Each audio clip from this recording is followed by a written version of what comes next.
Hi, thank you for joining this mini webinar. It's going to be really crisp and short to the point webinar. Before we get into the presentation, let me just take a couple of minutes to introduce myself. I am CA Enraja, Chartered Accountant by qualification, a teacher, trainer by passion. I started my career as a banker, credit analyst with State Bank of India, worked for a period of 4 years. In very short period, I had the opportunity of becoming team leader credit processing cell. So worked on 250 plus projects. It's 5,000 crore plus size. Then came out and started my CA practice, had my practice for a period of 7.5 years. Alongside had this teaching training. Thanks to technology, today through online, I teach 2 lakh plus students all over the world, basically on banking, credit and financial analysis, and majority of them are working banking executives. I'm really glad that my courses are helping them, and I'm sure this course will be relevant and useful for you as well. Let's get into the webinar. Let's understand that why banks are insisting on financial statements, that is the income statement and balance sheet, for taking up loan proposals. Please remember that banks are basically the agents of public. It's public money that is getting channelized through banking channel to the business entities. So when banks divert the public money to the business entities, they have to ensure that this money will come back with return. So how they would ensure? Through various study of entities, business entities, various analysis, and in that one of the very critical or fundamental analysis is financial statement analysis. So banks will insist on presenting this income statement and balance sheet, that is financial statements, for let's say the past 3 years, so that they'll be able to understand the financial position, the operational efficiency, the profit earning capacity of the business. So what are the items that can be understood by the bank by looking at the income statement? By looking at the income statement, the bank can understand how or what is the business they are doing, that is what is their sales, okay, how much is domestic, I mean how much sales are happening within the country and how much is happening to other countries, that is exports, okay. And by looking at the income statement, they'll be able to measure what is the trend, whether the sales is going up or is it coming down, okay. And by looking at this income statement, they'll be able to understand whether they are selling the manufactured goods or whether they are selling the traded goods, okay. So all this can be understood by looking at income statement, just by looking at the sales. So the major benefit which the banker will get by looking at income statement is understanding the trend. This is more important. I mean the trend should be on growth path, okay. If it is on the growth path, then banker is going to get benefited by partnering with that particular customer.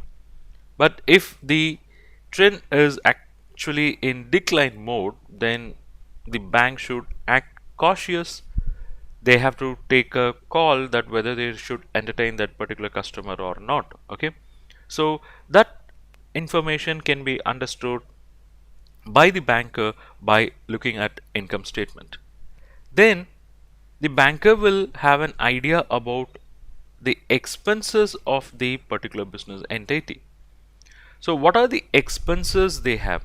Because the expenses can be broadly the raw material consumed, okay. Then it can be labor, this can be power and fuel, and this can be other manufacturing expenses, then selling general admin expenses, what are the interest costs they have, okay.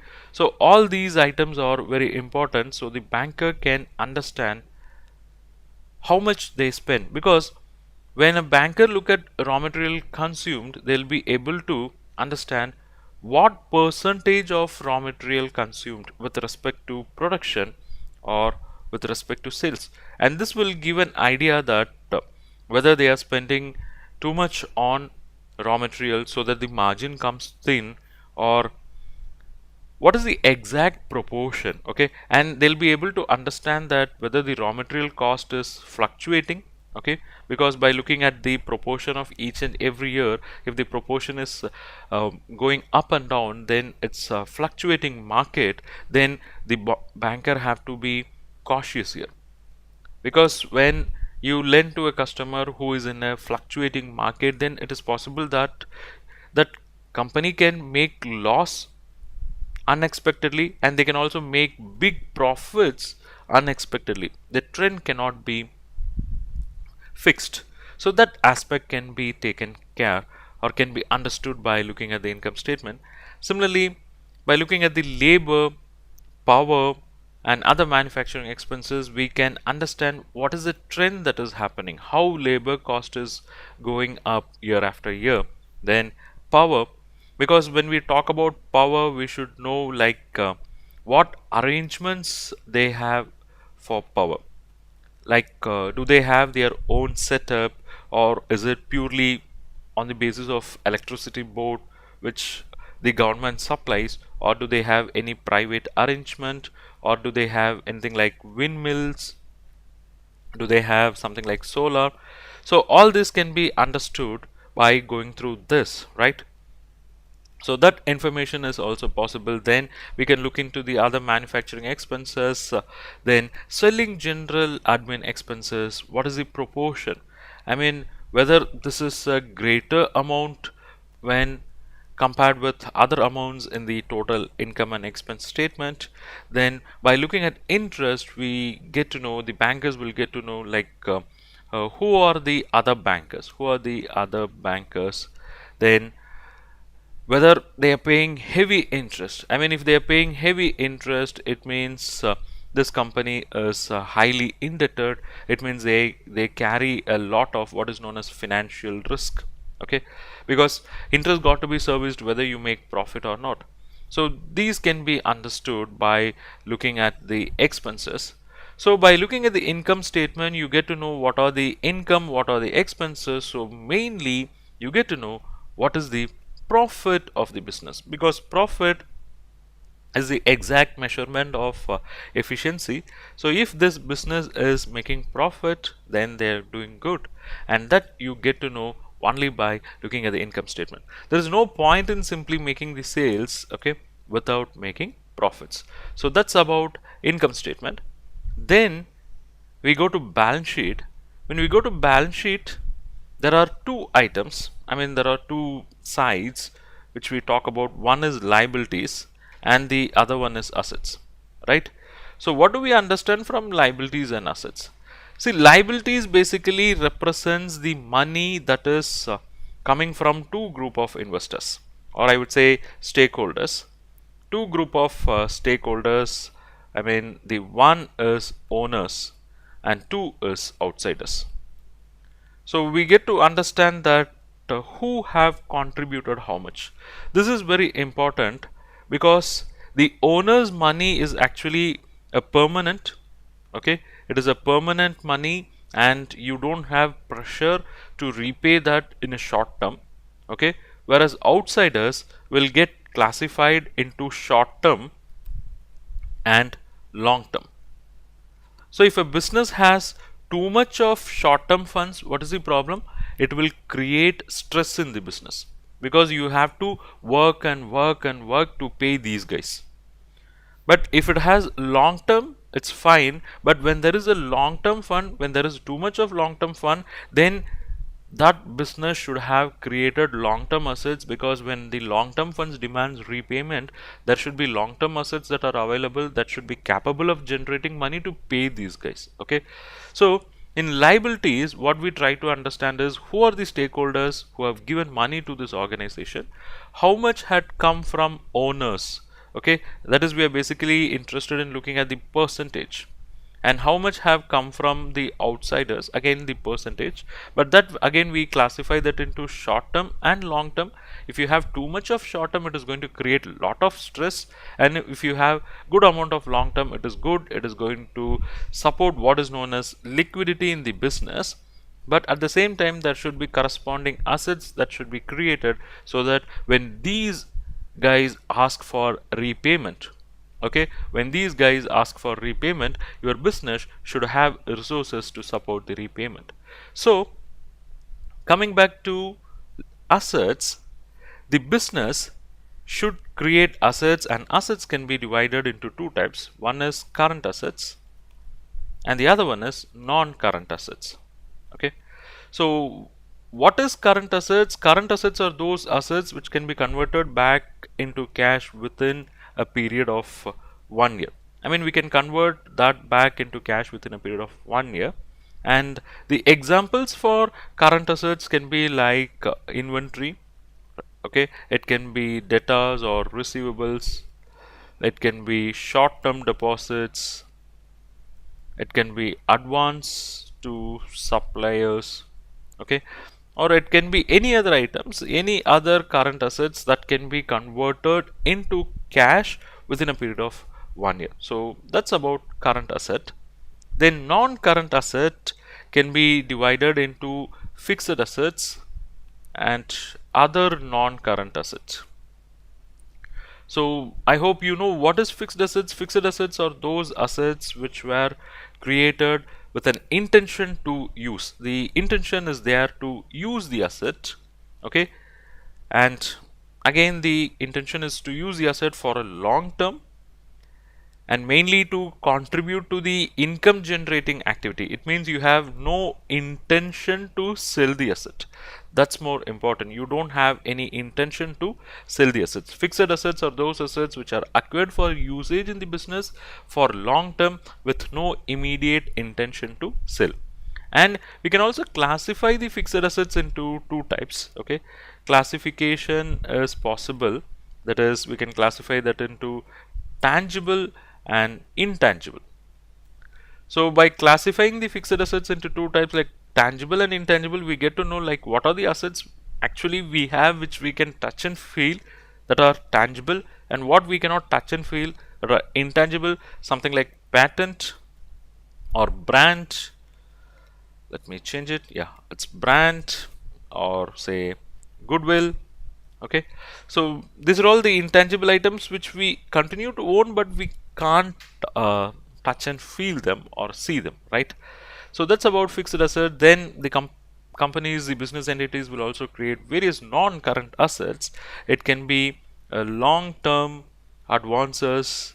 Okay, it can be investments in say subsidiaries or joint ventures or associates, or it can be a long-term deposits with various statutory authorities. So please understand, by looking at the balance sheet we get these many information, right? We get these many information.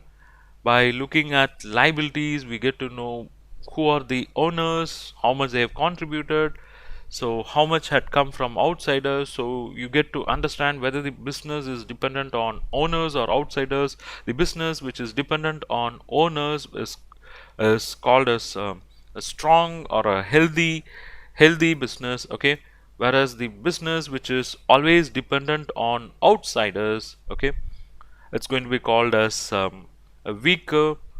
Okay, it's not that healthy, it's weaker because it is dependent on outsiders. If any of the outsider is going to pluck the support, then that business would suffer. Okay, you also get to understand what are the assets that have been created, how much will come back to business as cash within 1 year, and how much is the long-term assets, because long-term assets are the strength, because that is only going to ensure cash flows, that is only going to create cash flows for the business. Okay, because when we say that we have fixed assets, the fixed assets can be in various forms. Okay, it can be in various forms this can be land and building. Okay, this can be plant, this can be machinery, it can be vehicles, it can be furniture and fixture. Okay, it can be of any type. So these are all the assets which are actually going to create value for the business. They are going to create money for the business. Okay, so this is a strength, so that we get to understand. So if I try to give a shape for all this, let me try to give a complete shape. So it would look like this. That is, number one, you will be able to understand what's happening on the performance side, from where you are getting your sales, okay, what is the trend. You'll be able to understand what are the expenses, whether you are making profit or suffering loss. Then by looking at the balance sheet, we'll understand like from where money had come in, or to whom and all we have an obligation, and what are the resources that are available. So this will give you a complete picture. This will give you a complete picture of the business, okay, through two statements. That's why banks are very particular about analyzing the financial statements before taking a call on the loan. Thank you so much. We have come to the end of this webinar, and I'm sure you would have really derived value from this short and crisp webinar. If you wish to continue this learning journey, I have an amazing opportunity for you. I have published several courses on banking and financial analysis area, each course costing 2000 rupees. But for you, I'm going to give you a special offer. Here we go. Banking Credit Courses Bundle. This includes course number 1, Banking Credit Analysis Process. It's a comprehensive course with 200 plus lectures. It covers financial analysis, working capital, term loan, LC, BG. It's a comprehensive ever course. Then we have course number 2. That is how to carry out financial analysis as a banker. This is going to focus exclusively on financial ratio analysis, cash flow analysis, and fund flow analysis. Then comes course number 3, how to carry out term loan appraisal and analysis as a banker. It's a comprehensive course focusing on the technical aspects around project finance and term loan. These are all the topics. Then comes course number 4, how to prepare CMA report for bank loan through 8 sections. This course will take you through entire CMA report preparation process for bank loans. Then we have course number 5, how to read balance sheet. So if you are a non-finance person, this course will give you complete insight into balance sheet, how to read them, how to interpret them, how to analyze them. Okay.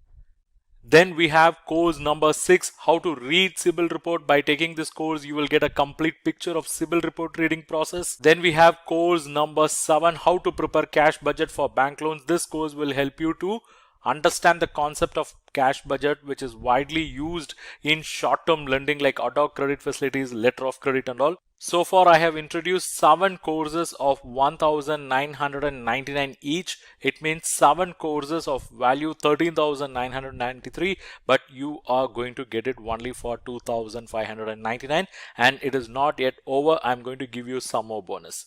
Course number 8, Collateral Securities, a comprehensive study. Course 9, how to carry out credit risk rating for non-trading entities. Course number 10, in this course you will learn banking credit analysis through various case studies. So now it is 10 courses of value close to 20,000, but you are going to pay only 2,599. It is not yet over. Some more bonus. Course number 11, how to read audit report. Course 12, this focuses on letter of credit, and course 13 focuses on financial analysis in very short duration. So you have 13 courses of value close to 26,000 rupees, but you are going to get it for just 2,599. So it is basically 7 main courses, and you are going to get another 6 complimentary courses, 6 courses as bonus. So overall it is 13 courses of value close to 26,000 rupees. It's 1,500 plus lectures. You get lifetime access for all these pre-recorded courses. You can access them in desktop, laptop, mobile, iPhone, iPad, and the overall cost is around 26,000, but you are going to get it only for 2,599. So this is a once in a time opportunity for you. Enroll now. I'll see you inside the course.